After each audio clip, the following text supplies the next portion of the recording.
ನಮಸ್ಕಾರ ಸ್ನೇಹಿತರೆ, ಎಲ್ಲರಿಗೂ ಹೊಸ ವಿಡಿಯೋಗೆ ಸ್ವಾಗತ ಅಂತ ಹೇಳ್ತಾ, ಭಾರತದ ಸಾಂಸ್ಕೃತಿಕ ಪರಂಪರೆ ಪ್ರಮುಖ ನೃತ್ಯಗಳ ಪ್ರಕಾರಗಳನ್ನು ನೋಡ್ತಾ ಹೋಗೋಣ. ಇವತ್ತು ಭಾರತದ ಇತಿಹಾಸ ಮತ್ತು ಸಾಂಸ್ಕೃತಿಕ ಪರಂಪರೆಯು ಅತ್ಯಂತ ಶ್ರೀಮಂತ ಹಾಗೂ ವೈವಿಧ್ಯವಾಗಿದೆ. ಇದ್ರ ಬಗ್ಗೆ ಇವತ್ತು ಸ್ವಲ್ಪ ಸ್ಟಡಿ ಮಾಡೋಣ. ಯಾಕಂತಂದರೆ ಈಗ ಆಲ್ರೆಡಿ ಎಕ್ಸಾಮಲ್ಲಿ ಕೇಳ್ತಿರುವಂತಹ ಪ್ರಶ್ನೆಗಳನ್ನು ನೋಡ್ತಾ ಹೋದರೆ ನೃತ್ಯಗಳ ಮೇಲೆ 1-2 ಕ್ವಶನ್ಗಳು ಬರ್ತಾ ಇರುತ್ತೆ. ಅದು ಕೂಡ ಮೇನ್ ಆಗಿ ನೀವು ಓದೋ ರೀತಿ ಬರ್ತಾ ಇಲ್ಲ, ಬೇರೆ ರೀತಿ ಬರ್ತಾ ಇದೆ. ಅದನ್ನೆಲ್ಲ ನಿಂತ್ಕೊಂಡು ಟ್ವಿಸ್ಟ್ ಮಾಡಿ ಕೇಳ್ತಾ ಇದ್ದಾರಲ್ಲ, ಅದ್ರ ಬಗ್ಗೆ ಎಲ್ಲ ವಿಶ್ಲೇಷಣೆ ಮಾಡಿ ಹೇಳ್ತೀನಿ. ಫಸ್ಟ್ಗೆ ಭಾರತದ ಶಾಸ್ತ್ರೀಯ ನೃತ್ಯಗಳನ್ನು ನೋಡೋಣ. Classic dances of India. ಭಾರತದ ಶಾಸ್ತ್ರೀಯ ನೃತ್ಯಗಳು ಮತ್ತು ಪ್ರಾಚೀನ ಗ್ರಂಥವಾದ ಭರತಮುನಿಯ ನಾಟ್ಯಶಾಸ್ತ್ರವನ್ನು ಆಧರಿಸಿವೆ. ಏನು ಮಾಡ್ಯಾವ? ಭಾರತದ ಶಾಸ್ತ್ರೀಯ ನೃತ್ಯಗಳು ಪ್ರಾಚೀನ ಗ್ರಂಥವಾದ ಭರತಮುನಿಯ ಮತ್ತು ನಾಟ್ಯಶಾಸ್ತ್ರವನ್ನು ಆಧರಿಸಿವೆ. ಭಾರತದ ಸರ್ಕಾರದ ಸಾಂಸ್ಕೃತಿಕ ಸಚಿವಾಲಯ ಮತ್ತು ಸಂಗೀತ ನಾಟಕ ಅಕಾಡೆಮಿಯು ಪ್ರಸ್ತುತ ಭಾರತದಲ್ಲಿ ಪ್ರಮುಖ 8 ಅಧಿಕೃತ ಶಾಸ್ತ್ರೀಯ ನೃತ್ಯಗಳನ್ನು ಗುರುತು ಮಾಡಿದೆ. ಎಷ್ಟು ಟೋಟಲ್ ಆಗಿ 8 ಶಾಸ್ತ್ರೀಯ ನೃತ್ಯಗಳನ್ನು ಗುರುತಿಸಲಾಗಿದೆ. ಸ್ಥಾಪನೆ ಮತ್ತು ಹಿನ್ನೆಲೆ, ಇದನ್ನೆಲ್ಲ ತಿಳ್ಕೊಬೇಕು, ಇದೆಲ್ಲ ಬೇಕಾ ಅಂತ ಕೇಳ್ತಾರೆ ಕ್ವಶನಲ್ಲಿ. 100% ಕೇಳ್ತಾರೆ. ಅದಕ್ಕೆ ಯಾವುದೇ ಪ್ರಶ್ನೆ ಕೇಳಿದ್ರು ಡ್ಯಾನ್ಸ್ ಮೇಲೆ ನೀವು ಬಿಟ್ಟು ಬರಬಾರ್ದು. ಆ ರೀತಿಯಲ್ಲಿ ಕ್ವಶನ್ಗಳನ್ನು ರೆಡಿ ಮಾಡಿದ್ದೀವಿ. ಬನ್ನಿ, ಸ್ಥಾಪನೆ ಮತ್ತು ಹಿನ್ನೆಲೆ ಬಗ್ಗೆ ನೋಡೋದಾದರೆ, ಶಾಸ್ತ್ರೀಯ ನೃತ್ಯಗಳು ಕೇವಲ ಮನೋರಂಜನೆ ಅಲ್ಲದೆ ದೇವಸ್ಥಾನಗಳಲ್ಲಿ ದೇವದಾಸಿಯರಿಂದ ಭಕ್ತಿ ಮಾರ್ಗವಾಗಿ ಆರಂಭಗೊಂಡು ನಂತರ ರಾಜಾಶ್ರಯವನ್ನು ಪಡೆದು ಬೆಳೆದ ಕಲೆಗಳಾಗಿವೆ. ನೋಡ್ಕೊಳ್ಳಿ, ಸ್ಥಾಪನೆ ಮತ್ತು ಹಿನ್ನೆಲೆ. ಶಾಸ್ತ್ರೀಯ ನೃತ್ಯಗಳು ಕೇವಲ ಮನೋರಂಜನೆಗೆ ಮಾತ್ರ ಅಲ್ಲದೆ ದೇವಸ್ಥಾನಗಳಲ್ಲಿ ದೇವದಾಸಿಯರಿಂದ ಭಕ್ತಿ ಮಾರ್ಗವಾಗಿ ಆರಂಭಗೊಂಡವು. ಯಾವ ರೀತಿ ಆರಂಭಗೊಂಡವು ಅಂತ ನಿಮಗೆ ಕೇಳ್ಬೋದು. ಪ್ರಮುಖ ಗ್ರಂಥಗಳನ್ನು ನೋಡೋದಾದರೆ, ಭರತಮುನಿಯ ನಾಟ್ಯಶಾಸ್ತ್ರ. ಭಾರತದ ಶಾಸ್ತ್ರೀಯ ನೃತ್ಯಗಳು ಪ್ರಾಚೀನ ಗ್ರಂಥದ ಭರತಮುನಿಯ ನಾಟ್ಯಶಾಸ್ತ್ರವನ್ನು ಆಧರಿಸಿವೆ ಅಂತ ನಮಗೆ ಗೊತ್ತು. ಪ್ರಮುಖ ಗ್ರಂಥಗಳನ್ನ ಯಾವ್ಯಾವುದಪ್ಪ ಅಂತಂದ್ರೆ, ಭರತಮುನಿಯ ನಾಟ್ಯಶಾಸ್ತ್ರ ಮತ್ತು ನಂದಿಕೇಶ್ವರನ ಅಭಿನಯ ದರ್ಪಣ ಈ ನೃತ್ಯ ಪ್ರಕಾರಗಳಿಗೆ ಮುಖ್ಯ ಆಧಾರ ಗ್ರಂಥಗಳಾಗಿವೆ. ಓಕೆ, ನೆಕ್ಸ್ಟ್ ನೋಡೋಣ. ಭಾರತದ 8 ಅಧಿಕೃತ ಶಾಸ್ತ್ರೀಯ ನೃತ್ಯಗಳ ಸಂಪೂರ್ಣ ವಿವರಣೆಯನ್ನು ನೋಡ್ತಾ ಹೋಗೋಣ. ನಮ್ಮ ಮೊದಲಿಗೆ ಮೊದಲು ಭರತನಾಟ್ಯ ಅಂತ ಬರ್ತದೆ. ಭರತನಾಟ್ಯಂ ಉಗಮ ರಾಜ್ಯವನ್ನು ನೋಡೋದಾದರೆ, ಇದು ಯಾವುದಕ್ಕೆ ಭರತನಾಟ್ಯ ಯಾವ ರಾಜ್ಯದ್ದಪ್ಪ ಅಂತಂದರೆ ತಮಿಳುನಾಡು ಅಂತ ಹೇಳ್ಬೋದು. ಓಕೆ, ತಮಿಳುನಾಡು. ನೆಕ್ಸ್ಟು ಭಾರತದ ಅತ್ಯಂತ ಹಳೆಯ ಶಾಸ್ತ್ರೀಯ ನೃತ್ಯ ಅಂತಲೂ ಕೂಡ ಕರೀತಾರೆ. ಭಾರತದ ಅತ್ಯಂತ ಹಳೆಯ ಶಾಸ್ತ್ರೀಯ ನೃತ್ಯ ಯಾವುದಪ್ಪ ಅಂತಂದರೆ ಭರತನಾಟ್ಯ. ಆಯಿತಾ? ಇದನ್ನು ಹಿಂದೆ ಸದಿರ ಅಟ್ಟಂ ಅಥವಾ ದಾಸಿ ಅಟ್ಟಂ ಎನ್ನಲಾಗುತ್ತಿತ್ತು. ಸದಿರ ಅಟ್ಟಂ ಮತ್ತು ದಾಸಿ ಅಟ್ಟಂ ಅಂತಂದರೆ ಯಾವುದಪ್ಪ ಅಂತಂದರೆ ಅದು ಭರತನಾಟ್ಯ. ನೀವು ತಿಳ್ಕೊಂಡಿರ್ಬೇಕು. ಭರತನಾಟ್ಯ ಅಂತ ದಾಸಿ ಅಟ್ಟಂ ಯಾವ ರಾಜ್ಯದಂತ ಕೇಳಿದರೆ ನಿಮಗೆ ತಮಿಳುನಾಡದಂತ ಗೊತ್ತಾಗಬೇಕು. ಮತ್ತು ಸದಿರ ಅಟ್ಟಂ ಅಂತಂದರೆ ತಮಿಳುನಾಡದಂತ ಗೊತ್ತಿರಬೇಕು. ಸದಿರ ಅಟ್ಟಂ ಯಾವುದಪ್ಪ, ಇದು ದಾಸಿ ಅಟ್ಟಂ ನೀವು ಕೇಳೇ ಇಲ್ಲ ಅಂದ್ಕೊಂಡಿರ್ತೀರ, ಬಟ್ ಇದು ಇಂಥ ಕ್ವಶನ್ಗಳನ್ನು ಕೇಳ್ತಾ ಇದ್ದಾರೆ. ಸದಿರ ಅಟ್ಟಂ ಅಥವಾ ದಾಸಿ ಅಟ್ಟಂ ಎನ್ನಲಾಗುತ್ತಿತ್ತು ಯಾವುದನ್ನು? ಭರತನಾಟ್ಯಮನ್ನು. ಭರತನಾಟ್ಯಂ ಯಾವ ರಾಜ್ಯದಪ್ಪ ಅಂತಂದರೆ ತಮಿಳುನಾಡು. ಭರತನಾಟ್ಯ ಇನ್ನೆರಡು ಹೆಸರು ಯಾವಪ್ಪ ಅಂತಂದರೆ ಸದಿರ ಅಟ್ಟಂ ಅಥವಾ ದಾಸಿ ಅಟ್ಟಂ ಅಂತ. ಪ್ರಮುಖ ಕಲಾವಿದರನ್ನು ನೋಡೋದಾದರೆ, ರುಕ್ಮಿಣಿ ದೇವಿ, ಅರುಂಡೆಲಾ, ಪದ್ಮಾ ಸುಬ್ರಹ್ಮಣ್ಯಂ, ಮೃಣಾಲಿನಿ, ಸಾರಾಬಾಯಿ ಮತ್ತು ಯಾಮಿನಿ ಕೃಷ್ಣಮೂರ್ತಿ. ಇವರು ಪ್ರಮುಖ ಕಲಾವಿದರಾಗಿರ್ತಾರೆ ಭರತನಾಟ್ಯಕ್ಕೆ. Next question, next point, next dance ಯಾವುದಪ್ಪ ಅಂತಂದರೆ ಕಥಕ್. ಉತ್ತರ ಪ್ರದೇಶದ. ಇಲ್ಲಿ ಹುಟ್ಕೋತು ಉತ್ತರ ಪ್ರದೇಶದಲ್ಲಿ. ಕಥಾ ಎಂದರೆ ಕತೆ ಹೇಳುವುದು ಎಂದರ್ಥ. ಕಥಾ ಎಂದರೆ ಕತೆ ಹೇಳುವುದು. ಡ್ಯಾನ್ಸ್ ಮುಖಾಂತರ ಏನು ಮಾಡ್ತಾರೋ ಕತೆ ಹೇಳ್ತಾರೆ. ಉತ್ತರ ಭಾರತದ ಭಕ್ತಿ ಚಳುವಳಿಯೊಂದಿಗೆ ಇದು ಹೆಚ್ಚು ಪ್ರಸಿದ್ಧವಾಯಿತು. ಯಾಕೆ? ಕಥಕ್ ಅನ್ನೋದು ಏನಾಯಿತು? ಉತ್ತರ ಭಾರತದ ಭಕ್ತಿ ಚಳುವಳಿಯೊಂದಿಗೆ ಇದು ಹೆಚ್ಚು ಪ್ರಸಿದ್ಧಿಯಾಯಿತು ಅಂತ ಹೇಳ್ತಾರೆ. ಪ್ರಮುಖ ಕಲಾವಿದರನ್ನು ನೋಡೋದಾದರೆ, ಪಂಡಿತ್ ಬಿರ್ಜು ಮಹಾರಾಜ್, ಲಚ್ಚು ಮಹಾರಾಜ್, ಶಿವಾನ್ ನಾರಾಯಣ್, ಸಿತಾರಾ ದೇವಿ. Okay, next Kathakali. ಕಥಕಳಿ ಬಂದುಬಿಟ್ಟು ಕೇರಳ. ಮುಖಕ್ಕೆ ಬಣ್ಣ ಹಚ್ಚಿ ಮೇಕಪ್.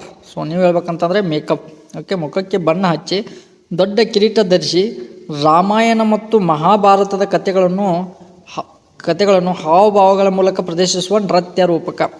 ಓಕೆ, ಇನ್ನೊಂದು ಕ್ವಶನ್ ಬರ್ಬೋದು ಇಲ್ಲಿ. ಹಾವಭಾವಗಳ ಮೂಲಕ ಪ್ರದರ್ಶಿಸುವ ನೃತ್ಯ ಯಾವುದು ಅಂತ ಕೇಳಿದ್ರೆ ಕಥಕ್ಕಳಿ. ಓಕೆನಾ. ಸೊ ನೆಕ್ಸ್ಟ್ ನೋಡೋಣ. ಸೊ ಪ್ರಮುಖ ಕಲಾವಿದರನ್ನು ನೋಡಬೇಕಾಗ್ತೈತಿ. ಇಲ್ಲಿ ಪ್ರಮುಖ ಕಲಾವಿದರನ್ನು ನೋಡೋದಾದರೆ ಪ್ರಮುಖ ಕಲಾವಿದರು ಯಾರಪ್ಪ ಅಂತಂದರೆ so Kalamandalam Gopi, Kottakkal Sivaraman, Rita Ganguly. Okay. So ಇವರು ಪ್ರಮುಖ ಕಲಾವಿದರಾಗಿರ್ತಾರೆ, ನೃತ್ಯಗಾರರಾಗಿರ್ತಾರೆ. ಯಾವುದಕ್ಕಪ್ಪ ಅಂತಂದರೆ ಕಥಕ್ಕಳಿಗೆ. Okay. So next Kuchipudi. So ಕುಚಿಪುಡಿನ ನೋಡೋಣ. ಸೊ ಕುಚಿಪುಡಿ ಒಂದು ನಿಮಿಷ. ಕುಚಿಪುಡಿ ಯಾವುದೇ ರಾಜ್ಯದಪ್ಪ ಅಂತಂದರೆ ಇದು ಆಂಧ್ರ ಪ್ರದೇಶ ರಾಜ್ಯದ್ದು.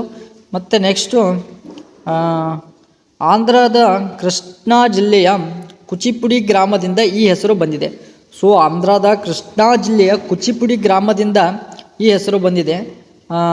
ಹಿತ್ತಾಳೆ ತಟ್ಟೆಯ ಅಂಚಿನ ಮೇಲೆ ನಿಂತು ನೃತ್ಯ ಮಾಡುವುದು ಇದರ ವಿಶೇಷ. ಹಿತ್ತಾಳೆ ತಟ್ಟೆಯ ಮೇಲೆ ನಿಂತು ಮಾಡುವ ನೃತ್ಯ ಯಾವುದು ಅಂತ ಕೇಳಿದರೆ ಕುಚಿಪುಡಿ ಅಂತ ಹೇಳ್ಬೋದು.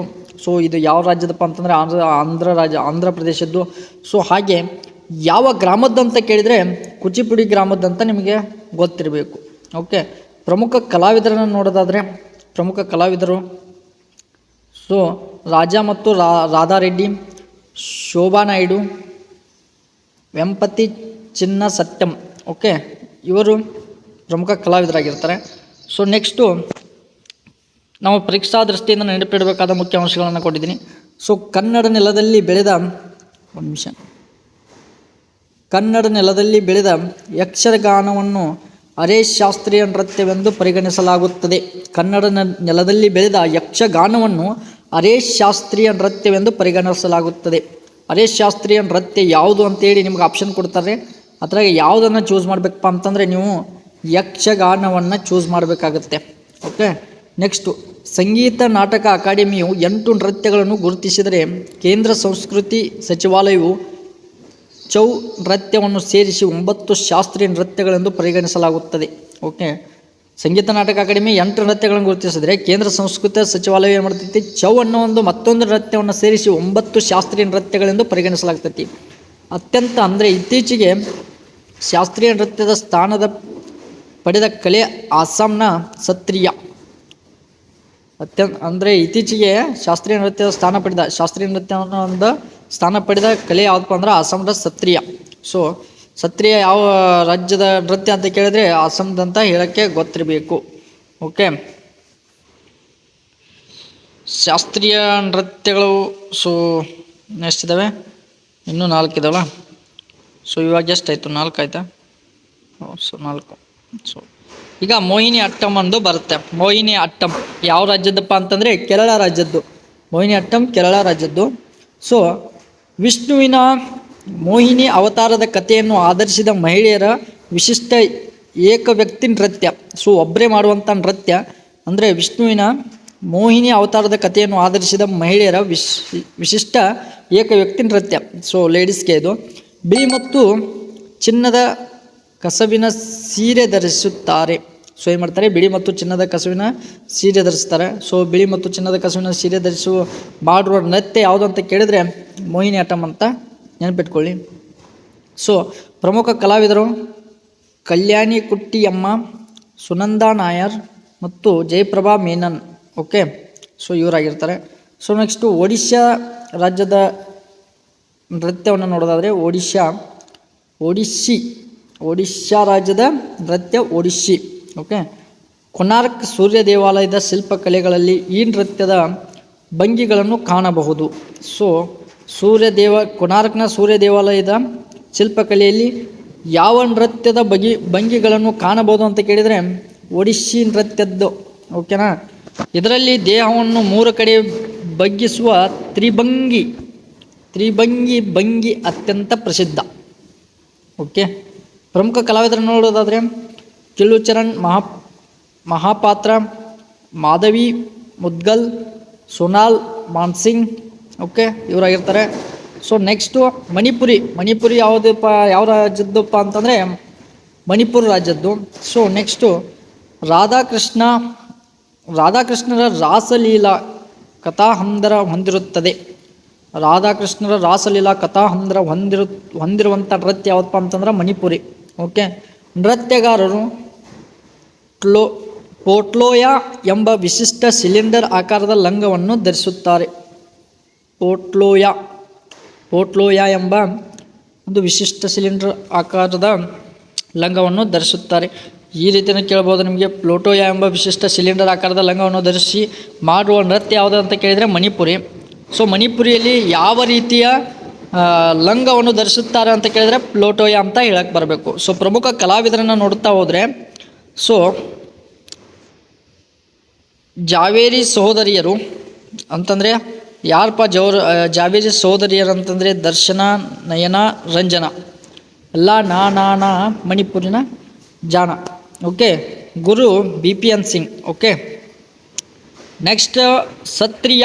ಸೊ ಆಗಲೇ ಬಂದಿತ್ತು ಸತ್ರಿಯ.